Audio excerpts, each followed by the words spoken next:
नमस्ते छिटेन डुक्पा रेसिपीमा तपाईहरु सबैजनालाई स्वागत गर्छु अनि आज चाहिँ म यो सजिलो तरिकामा किमा नुडलको रेसिपी शेयर गर्न गइरहेको छु। मलाई आशा छ तपाईहरुलाई यो रेसिपी अवश्य नै मन पर्छ होला भनेर। रेसिपी मन परे साथी फ्यामिलीहरुसँग शेयर गरेर भिडियोलाई लाइक गर्नु चाहिँ नबिर्सिदिनुस् है। ल है त सुरु गरौँ यो किमा नुडल्स बनाउन। किमा नुडल्सलाई एकदमै स्वादिलो ससले बनाउँछ, त्यही भएर यहाँ ससको लागि मैले 2 टेबलस्पुन तिल भुट्दै छु। तिललाई राम्रोसँगले पहिला भुट्नुपर्छ। ल हेर्नुस् त पर्फेक्टली यो तिल भुटिएर रेडी भएको छ। अब यसलाई मैले एउटा सानो बोलमा ट्रान्सफर गरेर राख्दै छु।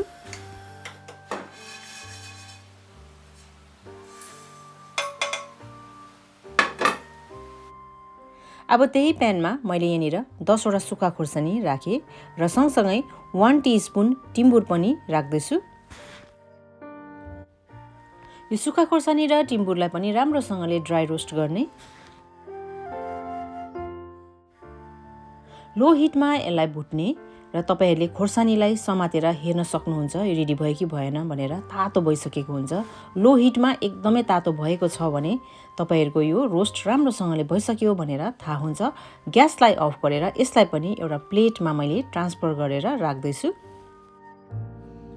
खुर्सानी र टिम्बुर भुटिन्जेलसम्म तिल सेलाइसकेको छ, त्यही भएर मैले यहाँनिर मिक्सर ग्राइन्डरमा अब यो तिललाई पिस्दै छु। तिललाई पिसेर मैले यसरी फाइन पाउडर बनाएको छु। अब यो पनि रेडी भयो। तिललाई एउटा बोलमा ट्रान्सफर गरेपछि मैले त्यही भाँडामा अब यो खुर्सानी र टिम्बुरलाई पनि पिस्न गइरहेको छु।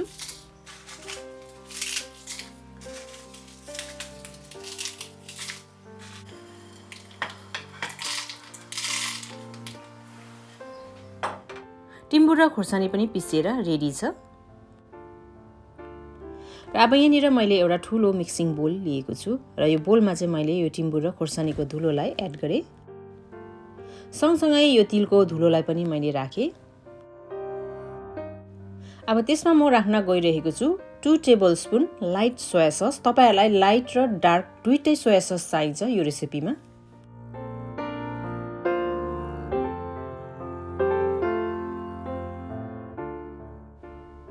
सँगसँगै मसिनो काटेको 1 टेबलस्पुन लसुन पनि एड गर्दैछु। नुन राख्दैछु 1 टीस्पुन। लाइट सोया सस पनि अलिकति नुनिलो नै हुन्छ। यी सबै राखेको सामग्रीहरूलाई एकपल्ट राम्रोसँगले यसरी मिक्स गर्ने। एउटा प्यान लिने र यो प्यानलाई चाहिँ राम्रोसँगले पहिला तताउने। प्यान तातो भइसकेको छ। अब यसमा मैले 5 टेबलस्पुन चाहिँ कुकिङ ओइल राख्दैछु।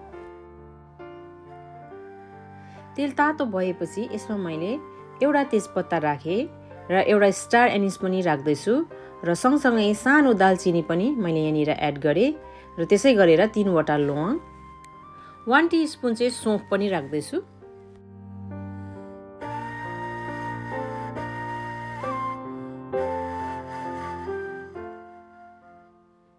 ग्यासको हिट लो गरेर यो हालेको मसलालाई एकछिन खरिनु दिनु होला।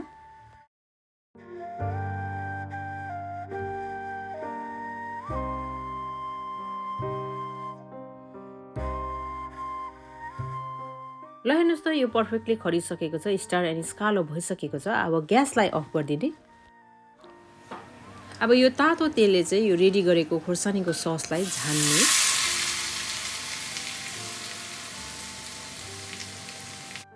तेललाई ससमा राम्रोसँगले मिक्स गर्ने। तेल राखिसकेपछि कति खाउँ लाग्दो यो सस भइसकेको छ। 1 टेबलस्पुन भिनेगर एड गर्ने। भिनेगर राखेपछि फेरि चलाउँदैछु र अब यति बेला तपाईहरुले नुन लाग्यो कि लागेन भनेर ट्राई पनि गर्न सक्नुहुन्छ। अथवा तपाईहरुलाई अलिक बेसी स्पाइसी खानु मन छ भने खुर्सानीको धुलो तपाईहरुले अझै ट्राई गरेर एड गर्न सक्नुहुन्छ। मलाई चाहिँ यतिको पर्फेक्ट छ र म चाहिँ यतिको नै राख्दैछु।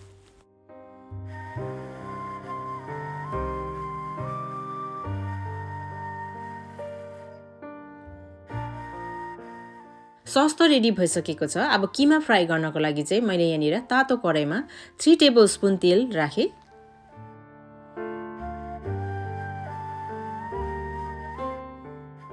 तेल तातिसकेको छ र अब यसमा मैले 2.5 टेबलस्पुन मसिनो चप गरेको लसुनलाई फ्राई गर्दैछु।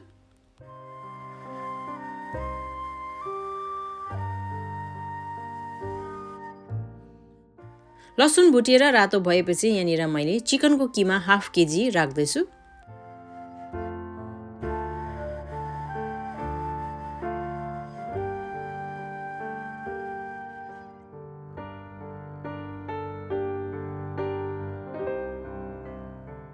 किमालाई राम्रोसँगले कराईमा यसरी फिजाएपछि चाहिँ त्यसमा मैले 2 टेबलस्पुन लाइट सोया सस एड गर्दैछु।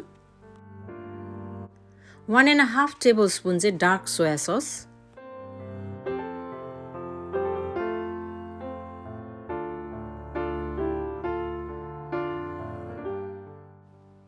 स्वाद अनुसार नुन एड गर्ने, तर नुन एड गर्दाखेरि अलिक याद गर्नुहोला किनभने सोया सस पनि नुनिलै हुन्छ। राखेको सामग्रीहरू सबैलाई मिक्स गरेर अब यो किमालाई राम्रोसँगले भुट्दै पकाउनु पर्छ।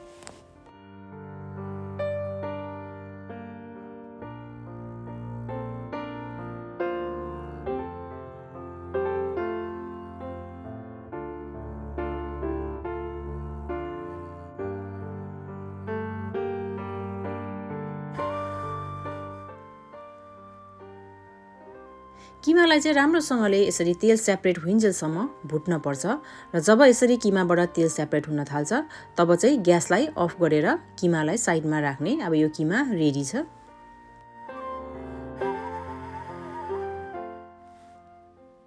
नुडल्स पकाउनको लागि मैले यहाँनिर अलरेडी पानी तताइरहेको छु र यो पानी उम्लिन पनि लागेको छ। यो किमा नुडल्सको लागि चाहिँ स्पेशली तपाईहरुलाई व्हाइट नुडल्स छ भने एकदमै राम्रो हुन्छ। आजभोलि धेरै प्रकारको चाइनिज व्हाइट नुडल्सहरू सुपरमार्केटतिर अथवा मार्केटतिर पाउँछ। तपाईहरुले यदि पाउनु भएर युज गर्नुभयो भने एकदमै राम्रो हुन्छ। मैले पनि यो चाइनिज सेतो नुडल्स युज गरिरहेको छु र यसको प्याकेटमा 2 मिनेट बोइल गर्ने इन्स्ट्रक्सन थियो र त्यही अनुसार मैले फलो गरिरहेको छु।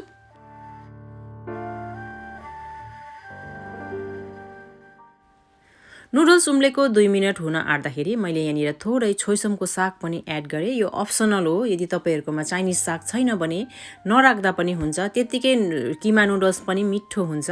या तपाईहरुलाई कुनै प्रकारको तपाईहरुको फेभरेट केही सब्जीहरू तपाईहरुलाई यसरी साइडमा राखेर खानु मन छ भने तपाईहरुले एड गर्न सक्नुहुनेछ। सागलाई चाहिँ म धेरै लामो समयसम्म बोइल गर्दिन। यो साग रेडी भइसकेको छ। अब मैले यो साग निकाले।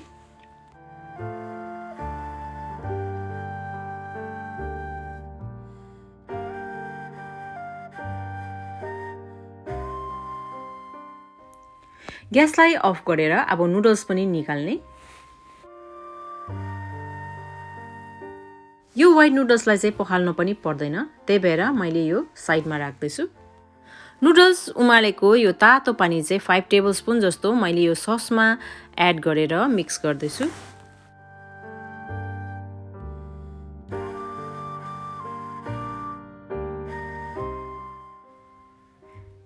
यो किमा नुडल्सको सस चाहिँ एकदमै राम्रो बनेको छ। ल हेर्नुहोस् त कति खाउँ खाउँ लाग्दो देखिरहेको छ।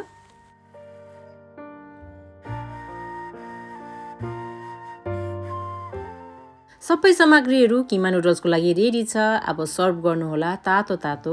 मलाई आशा छ तपाईहरुलाई यो रेसिपी अवश्य नै मन पर्छ भनेर। रेसिपी मन परे तपाईहरुको साथी फ्यामिलीहरुसँग शेयर गरेर भिडियोलाई लाइक अनि च्यानलमा नयाँ हुनुहुन्छ भने प्लिज छितेन डुक्पा रेसिपीलाई सब्स्क्राइब गर्नु चाहिँ नबिर्सिदिनुहोस् है। Thank you, bye bye.